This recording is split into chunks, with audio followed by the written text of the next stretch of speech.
base fundamental del documental es la historia. O sea, al final estás documentando algo, un hecho histórico, social, cultural, un biopic, algo que ha ocurrido y que tiene cierta trascendencia y que tiene cierto recorrido y que a lo mejor puede interesar, porque si no, no te metes a documentar de forma audiovisual esa historia, ¿no?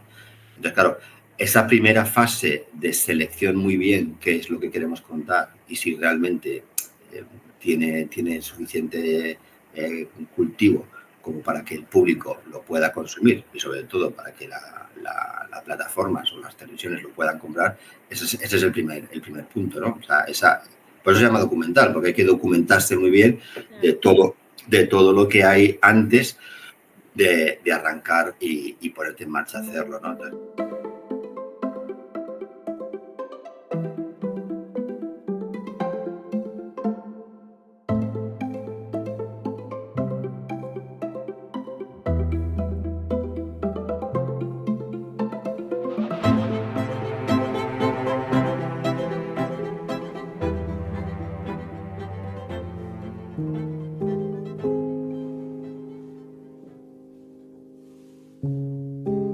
El olvido no es ausencia, sino una huella imborrable en la memoria del tiempo. En las Islas Canarias, las ruinas cuentan historias de esplendor, de gloria, pero también de abandono. Este es un viaje por los espacios que el tiempo ha reclamado.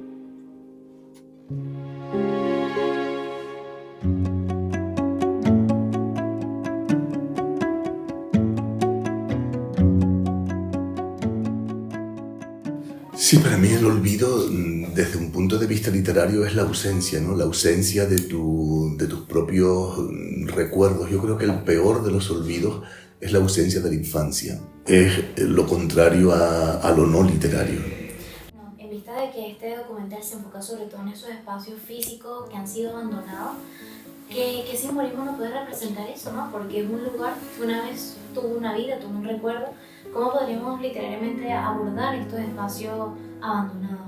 Yo creo que los espacios abandonados son espacios llenos de vida, llenos de palabras y llenos de emociones, porque han sido espacios donde ha habido o se han propiciado hechos culturales, ¿no? Hay muchos edificios y muchos espacios naturales que pueden caer en la dejadez, en el olvido total, en convertirse en ruinas, pero también si los revitalizas como espacios culturales, esos lugares ya tienen su propia historia. Los espacios no pueden revitalizarse solo desde una forma fría, arquitectónica, sino desde la propia historia que tienen dentro, ¿no? Y la propia historia, que es inmaterial, claro, está en que los tenemos que llenar de palabras, ¿no? y de significado. Tenemos que volver a crearles una identidad, pero basándonos en lo que eran.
Vuelve a abrirse la polémica de qué hacer con el Hotel Neptuno de Bajamar en Tenerife. Desde hace años permanece en estado de abandono y anoche en la última planta del edificio se originó un incendio por basuras acumuladas en el lugar.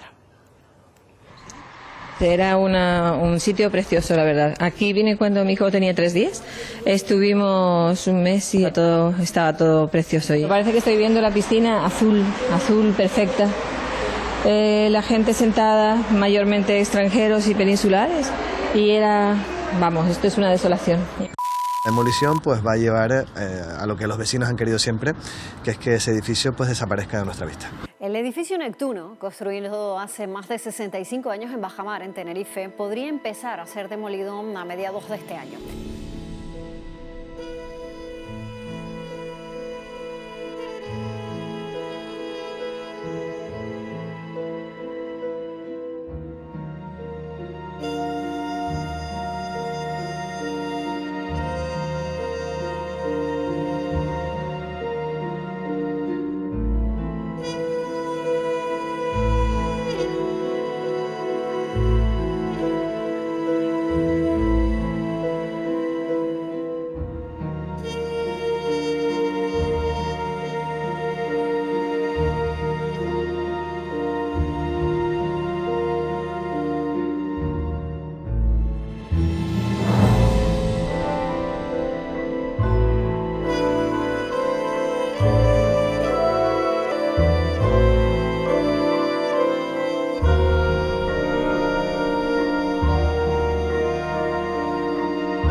Este boom del turismo llega en una dictadura.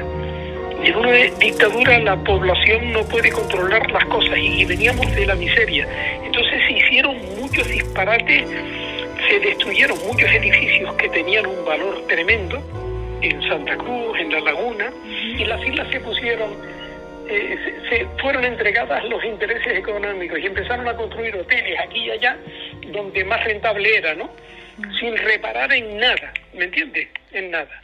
Im Villenvorort von Puerto de la Cruz liegt das mit allem Komfort ausgestattete Eurotel. In Begleitung unserer Hostess fahren wir zur Altstadt von Puerto de la Cruz.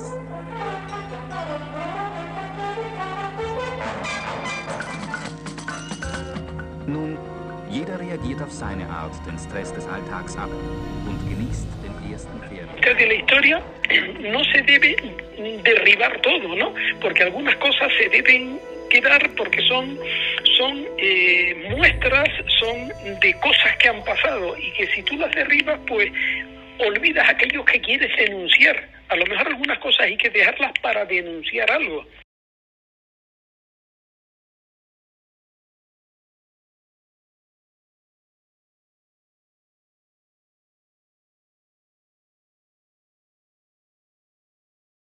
El abandono conduce a la ruina.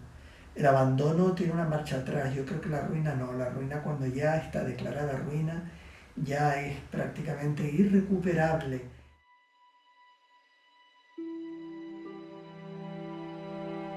Por eso una ruina para mí es siempre una gran obra de arte.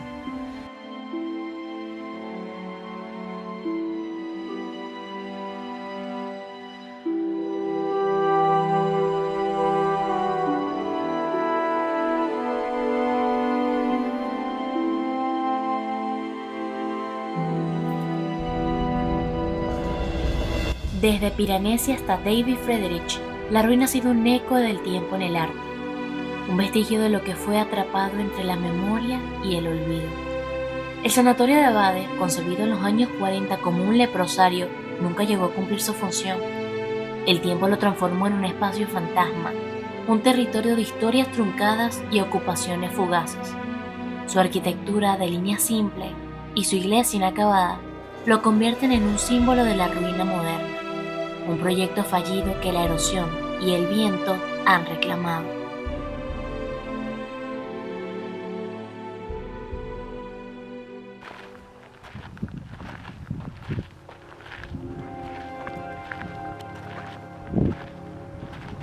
Una ruina en realidad es un espacio en deterioro.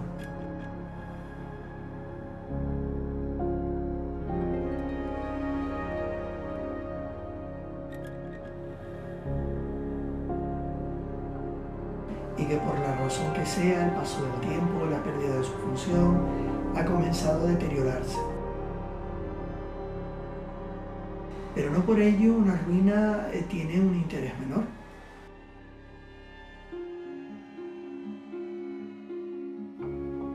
Porque una ruina nos permite, por ejemplo, entender el discurso del arte, el discurso de la... porque arte en realidad es creación, ¿no? Lo que ha creado una civilización, lo que ha creado una sociedad en un tiempo determinado y en un entorno concreto, y ha perdido su función.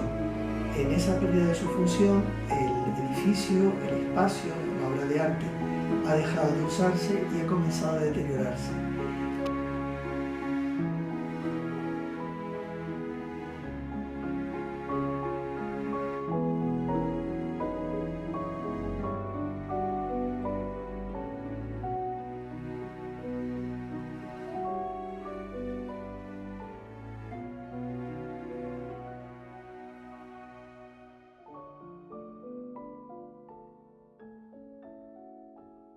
Es como una especie de página de la historia perdida en el tiempo. Y cuando nosotros abordamos una ruina, nos damos cuenta de que es un viaje en el tiempo.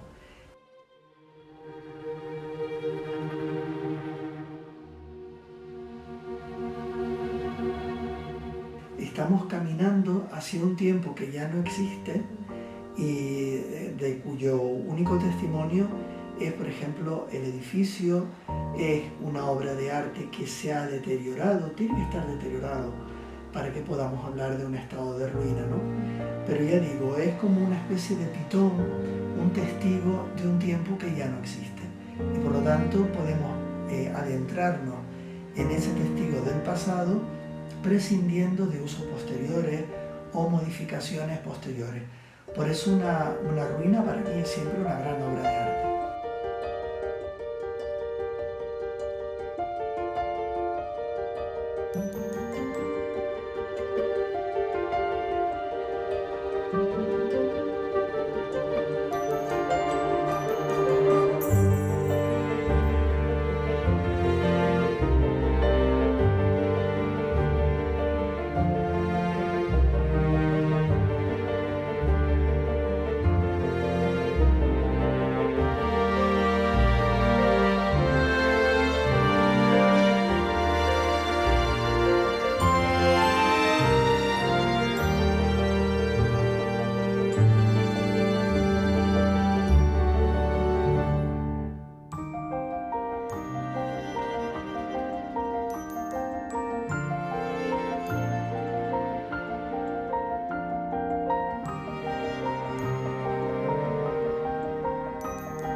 Creo que en la actualidad la ruina ha perdido ese valor romántico, ese valor heroico, ese valor de atrapar un tiempo perdido.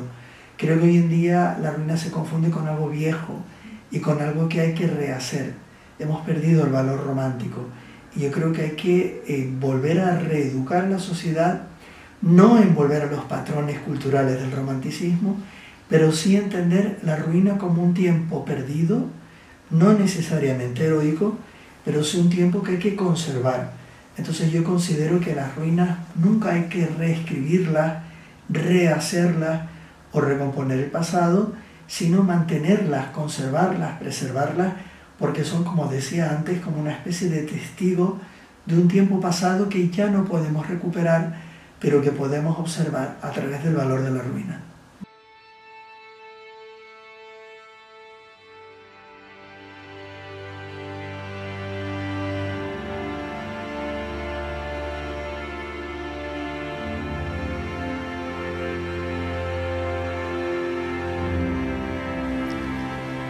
Si escuchamos en silencio el susurro del viento, oiremos de nuevo la cantidad de plegarias, la vida y el sacrificio de tantos que hicieron posible este pueblo y este lugar de acogido.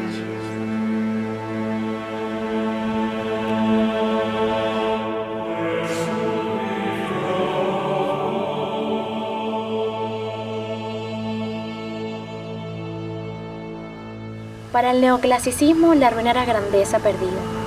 Para el romanticismo, el paso inexorable del tiempo. Pero ¿cómo lo vemos hoy?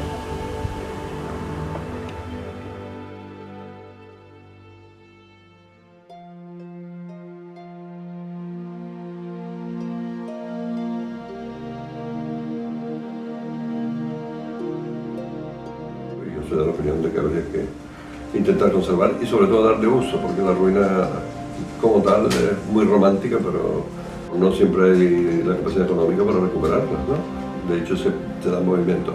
Hay ruinas o patrimonio en el estado, digamos, deficiente que es posible recuperar, pero en algunos casos hay que contar con que es como la vida, que siempre tiene un límite, ¿no? Empezando por nosotros.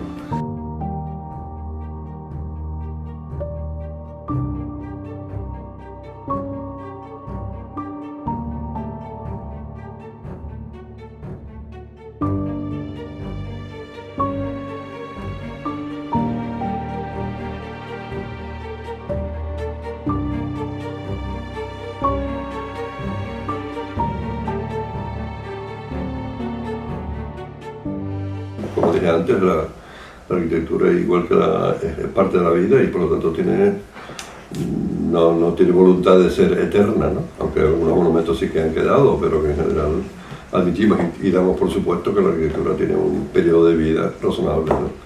Me gustaría ya aquí empezar a abordar un poco el ámbito del graffiti, sobre todo sus consideraciones personales, porque el graffiti al fin y al cabo no deja de ser una expresión artística que genera mucho debate de si es arte o es vandalismo. Y el un grafitero o un muralista. Cierto grafitero para mí es como el muralista, en definitiva hay una voluntad de ornamentar la ciudad con este mecanismo y por otra parte hay una voluntad de, no sé muy bien si es un grito de protesta contra el sistema o lo que sea, que en el fondo eso es dañino para lo que es la colectividad, ¿no? Pero vamos a llamarlo vandálico.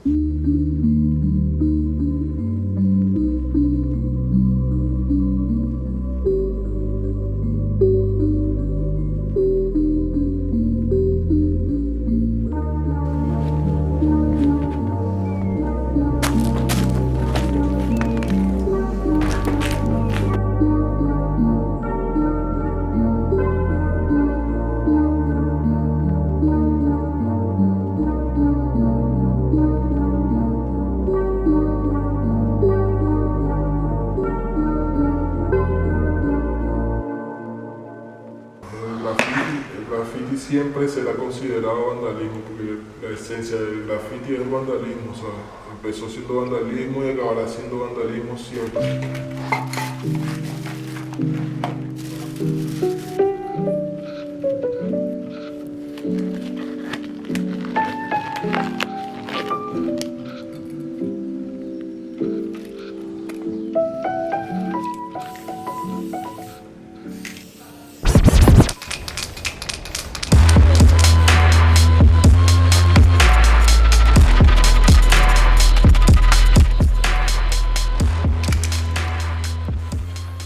Graffiti no es solo coger dos latas y te pinta por ahí. Un buen graffiti es mirar una buena pared, una buena combinación de colores, un sitio donde se vea bastante, donde no te vayan a tapar. Y para mí ya en el punto donde estoy trato de mostrar nivel, porque en el graffiti siempre hay mucha competencia. Aquí tienes que demostrar nivel y si no lo demuestras pues es difícil.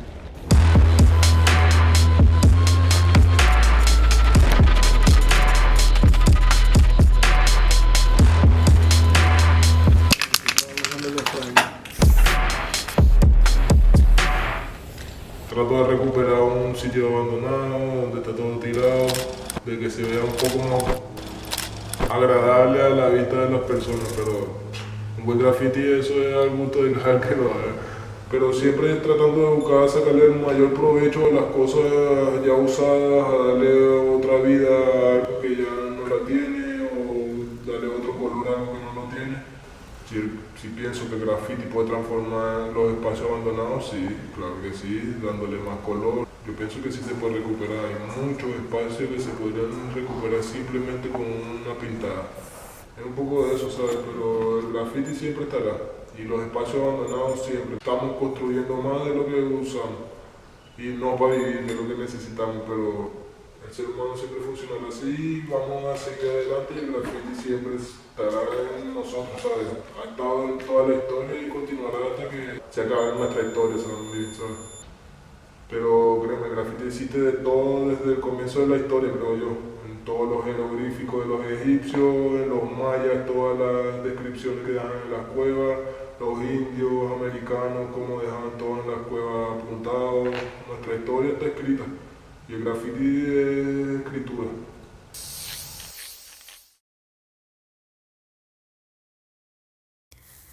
Grabación final, toma 2.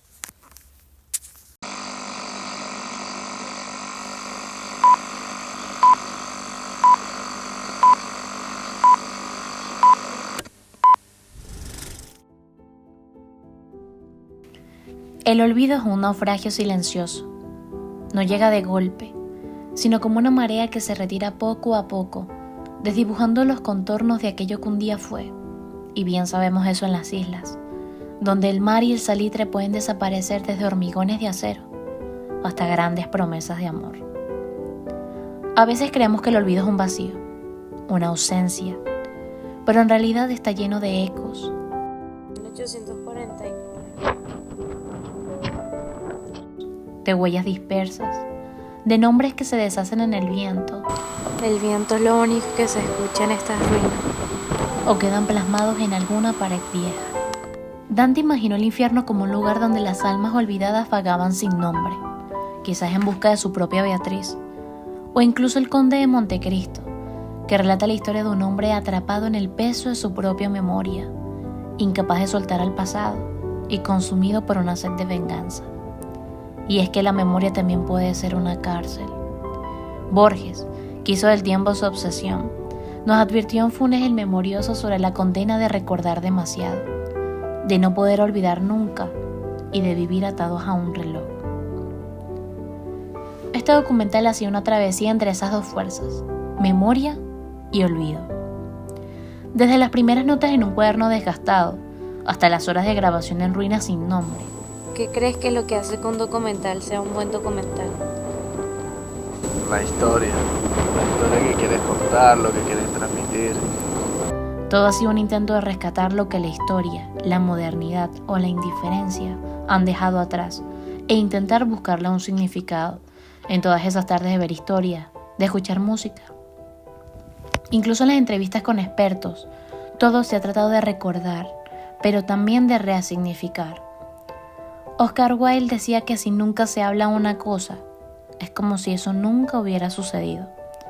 Quizás documentando de esta manera podemos ver lo que nos rodea, antes de que las ruinas sean solo simples piedras.